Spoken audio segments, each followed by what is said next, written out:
Joining me now is David Fisman. He is a professor of epidemiology at the University of Toronto, and he did some of that modeling on the virus, predicting between 30 and 70% of Canadians will be exposed.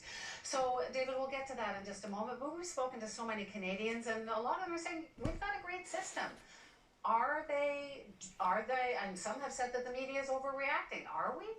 Not overreacting at all, and the media has been a really important ally in this fight because we need to get the word out, and we need to let people understand the magnitude of the threat we face.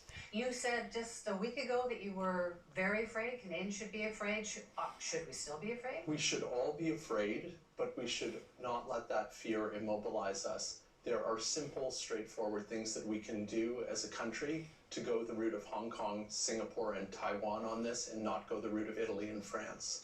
Well, what about, should we go as far as China did? You know, there are countries who have managed to lock this down. Is Canada ready for some kind of major containment issue? Where we need to be going as a country in Canada is preventing those explosive epidemics from happening in the first place. We can do that. The countries that can show us the way on this are Singapore and Hong Kong and Taiwan.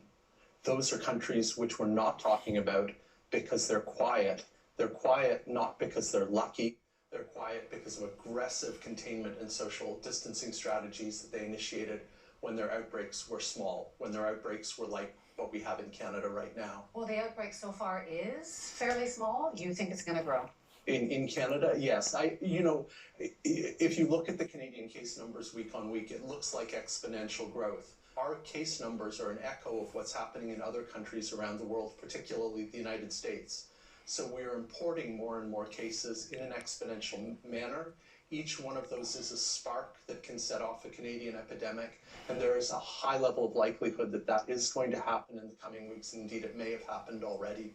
An emergency room doctor in Toronto, one of the big hospitals, sent out a letter this week saying that hospitals in the wealthy industrialized area around Milan cannot offer life support to patients over 65 because they don't have enough ventilators. Right. He says that the situation is dire. It's coming here. I mean, are we? They're trying to warn us. They're trying to warn us. We have one ventilator per 10,000 adults in Ontario. 90% of them are currently occupied. So we effectively have one ventilator per 100,000 adults in Ontario.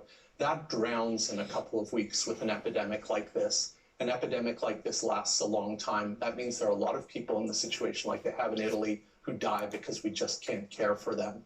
So is that what you're saying, that we are going to be like Italy, that we're not like South Korea or Taiwan or any of these countries that have managed to somewhat control the spread? What I'm saying is we don't have to be like Italy. We have a choice right now. We can act proactively when things are quiet and will be criticized for overreacting, or we can wait until we're in a crisis like Italy and react then, at which point we'll be in a very deep hole that we'll be digging ourselves out of, and people will die predictably. But what is the solution? It sounds like there aren't enough swabs. There's just not enough tests to go around. People are coming back and asking for tests and can't get them. Right, and that's why we need to move to social distancing now. That's why we need to move to school closure. That's why we need to move to work from home. And that's why we need to move to enforced cancellation of large public gatherings. The threshold that's being used in Quebec is 250. We don't know the exact number, but that's a reasonable jumping off point. We don't have to be perfect. We don't have to be, this doesn't have to be martial law, but sooner is better than later. This all works much better if you do it sooner, and it doesn't have to be perfect. At the end of the day, this is not that transmissible a virus. It has a reproduction number of 2. That means each old case makes one new case before it gets better. We need to push that to 1. We can do that very simply by having contact numbers in Canadians. Having Canadians have half the contact numbers that now than they did before this epidemic broke out. It's pretty straightforward what the math is. We need to do it. We need to get on it, and the time to get on it is now. Your message, the Canadian government's message, has changed a lot in the last week. What's your biggest fear right now? Well, my biggest fear, I was corresponding with a Korean friend about this. We've become good friends because of COVID. He called this for Canada the golden time. This is the golden time. Before our golden time runs out, we need to act. It's the golden time. We don't need to be Italy. We don't need to be France. We don't need to be the UK. This is our golden time to act. And we have to act when things are still quiet so that we are not reacting to a crisis. Proactive, not reactive. David Fisman, thank you so much for talking to me. Thank you so much for having me.